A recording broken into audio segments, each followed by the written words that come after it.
C'est arrivé demain la suite. Vous écoutez Patrick Cohen sur Europe 1. Il n'y a pas de château hanté, en tout cas on n'a pas vu de fantôme, mais on n'en est pas loin. Notre invité à présent a toujours aimé se faire peur. Il continue en explorant des lieux abandonnés, complètement fermés au regard, au public, maisons, usines, hôpital, sanatorium, parc de loisirs. Cela donne des récits et des clichés captivants. Bonjour Timothy Hanem. Bonjour. Ça fait des années que vous jouez les clandestins ou les intrus, d'abord pour le site que vous avez créé, Glauqueland, comme glauque. Et puis pour 2 livres parus chez Artaud, Urbex, le deuxième vient de sortir, avec des endroits situés cette fois hors de France. D'abord le goût, votre goût de ces lieux abandonnés, c'est d'abord la passion des films d'aventure et d'épouvante, c'est comme ça que c'est venu ? Ouais, c'est venu comme ça quand j'étais petit, en voyant des films comme Les Goonies ou Stand By Me.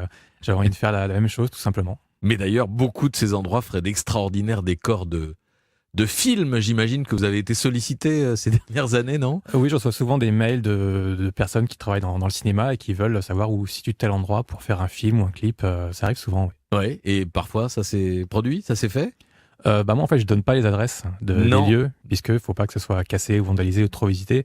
Mais après, comme d'autres personnes les donnent, ou de toute façon, en cherchant bien, on arrive à les trouver, quelques films et séries se déroulent dans ces lieux au fil des années. Oui, et puis il y a des lieux un peu emblématiques. Et d'ailleurs, à propos de cinéma, dans le premier Urbex que vous avez publié, on y voit ce château qui est le château Rothschild à Boulogne-Billancourt, qui a servi de cadre, si je me souviens bien, pour le film de Marguerite Duras. Voilà, elle a fait 2 films là-bas. Ouais. India Sang et Son nom de Venise dans Calcutta, qui est le deuxième, qui est à peu près le même film, mais juste la bande audio, avec, par contre l'image change, c'est que des plans du château à l'intérieur, abandonné dans les années 70. Ouais. C'est très particulier. Et c'est très particulier, aujourd'hui c'est une ruine incroyable aux portes de Paris. Est-ce que parfois le fait de parler de ces lieux a changé leur destin, a fait que des promoteurs ou des collectivités locales ont repris en main les choses pour transformer cela ? Oui, je pense qu'à force d'en parler, par exemple pour le château de la Motte Chandonnier a été racheté en décembre 2017. C'est un lieu que j'avais exploré, que je comptais mettre dans le deuxième livre. Ouais. Et je l'avais exploré quand il était abandonné, en fait, mais un an plus tard, il a été racheté et aujourd'hui, il est en cours de réhabilitation. Donc j'imagine que pour certains lieux, c'est pas trop mal qu'il y ait une médiatisation quand ils sont plutôt jolis, parce que ça peut faire bouger un peu les choses. Et d'ailleurs, le château Rothschild, ça fait je crois 1 an et demi qu'il est en réhabilitation. Il est en réhabilitation, ouais. Donc voilà.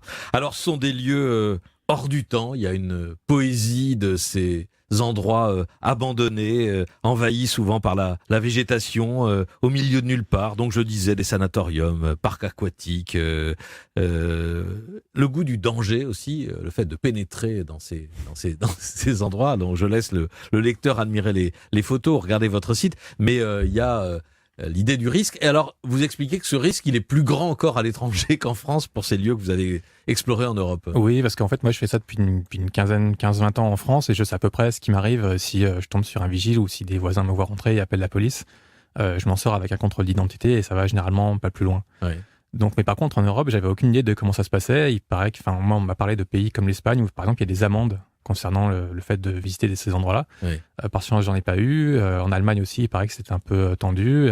Donc, c'est un peu comment réagir face aux forces de l'ordre en dehors de son pays, quoi. Oui, vous racontez, il faut lire vos récits, évidemment. Ce sont vraiment des récits, des croquis de journées passées sur place ou de quelques heures passées sur place. Il y a ce parc aquatique près de Madrid. Il y a un écriteau attention, chien en liberté. Et donc vous passez toute votre visite à vous dire que vous pouvez vous faire attaquer par des chiens méchants. Ouais. Ça n'a pas été le cas. Heureusement, ça n'a pas été le cas en fait. Très souvent, il y a beaucoup de parts de dissuasion dans les panneaux. Il peut y avoir des panneaux sites sous surveillance vidéo, en fait non. Mais par contre, souvent oui. Et des panneaux alarmes, ce genre de choses. Donc moi, comme j'ai fait beaucoup de trajets pour aller visiter ces lieux, je me dis, si je vois un chien, au pire, j'essaierai de me sauver en courant, mais au moins je tente pour pas avoir de regrets. Et coup de chance, là, ça a payé. Mais évidemment, c'est pas quelque chose que j'incite pas les gens à faire la même chose non plus. Moi, mon but, c'est de faire rêver les gens en montrant les photos de ces lieux. Je dis comment je suis rentré, ce qui s'est passé, mais mon but, c'est pas de dire, vous voyez un panneau chien en liberté, allez-y quand même, ça se trouve, il y en a pas. Non, pas du tout. Non. Et il y a aussi des endroits qui font plus peur que d'autres. Par exemple, dans les ruines d'un asile, d'un hôpital psychiatrique.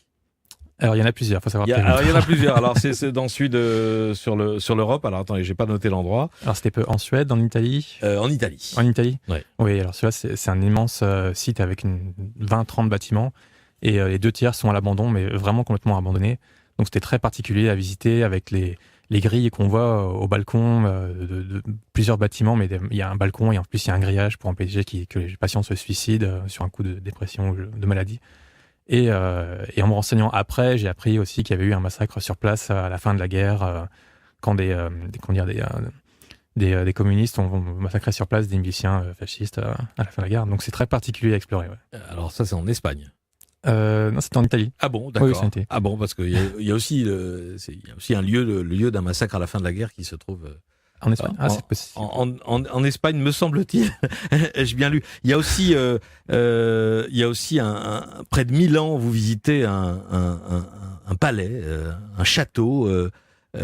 Évidemment, le plancher est vermoulu, mais les murs, la décoration, la cheminée très imposante, tout est intact. Ça donne des clichés absolument fascinants. Il y a des endroits qui sont très abîmés, en ruine, et d'autres qui ont été miraculeusement préservés en quelque sorte. C'est ça. C'est à chaque fois de la chance parce que quand on va visiter un lieu, on a vu des photos avant, mais on ne sait jamais vraiment trop quand elles ont été prises. Et on ne sait pas si sur place on pourra déjà rentrer et faire des photos intéressantes si le lieu est toujours aussi préservé ou si c'est pas complètement tagué. Et c'est vrai que pour ce château-là, le château des Soupirs, c'était incroyable de visiter cet endroit qui est visible au bord de la route pour tout le monde. D'ailleurs, on avait une voiture s'arrêter, faire le tour juste pour voir. Et de pouvoir y rentrer aussi facilement et faire des photos aussi belles, c'est vraiment de la chance. Ouais. Vous nous emmenez aussi dans les ruines d'un centre de commandement de la Wehrmacht en Allemagne avec un vaste réseau de bunkers souterrains. C'est un endroit fascinant, chargé d'histoire, mais quelque chose vous intrigue. C'est très propre, il n'y a pas un papier qui traîne, tout ça est dégagé. Et vous découvrez finalement, après plusieurs heures de visite, que c'est un endroit en partie ouvert au public. Vous êtes rentré clandestinement dans un endroit qui, en fait, était accessible au grand public. Voilà, en fait, c'est tout simple, mais ne sachant pas lire l'allemand, je ne m'étais pas trop renseigné sur l'endroit. Et je ne savais pas du tout qu'en fait, il était ouvert, on va dire, 1 ou 2 fois par an pour des visites spéciales à guider. Et du coup, avec mes amis, on est venus sur place et on l'a exploré. En fait, on a profité d'un trou dans un grillage quelque part, on est rentré, on l'a visité un jour où c'était fermé au public. Et du coup, on a pu bien plus le visiter qu'en temps normal, puisque normalement, il y a un petit chemin balisé, tracé. Nous, on a pu vraiment faire tout ce qu'on voulait. Donc, c'était très intéressant aussi. Il y a un endroit aussi qui m'a beaucoup intéressé. Vous avez pénétré dans la maison qui a été celle d'un mage en Moselle, près de la frontière luxembourgeoise, qui a aussi été le lieu d'un fait divers retentissant. C'est la maison on peut le citer, je crois. C'est la maison du Non, c'est mieux de pas le dire. Non, parce que la maison est encore en très bon état. Il y a des très belles peintures à l'intérieur. Il y a des peintures. Ah oui, c'est fascinant, mais justement, le fait de ne pas le dire, ça préserve aussi l'endroit. Bon, donc, alors on va pas le dire, mais c'était un gourou dont 2 enfants ont disparu mystérieusement. Il a bénéficié d'un non-lieu, mais il a emporté son secret dans la tombe en 99. Timothy Hanem Urbex, Europe, 35 lieux secrets et abandonnés en France et en Europe. C'est absolument fascinant, c'est chez Artaud. Et donc il y a le premier tome, Urbex en France, toujours chez Artaud. C'est à découvrir. Merci d'être venu nous en parler. Merci beaucoup.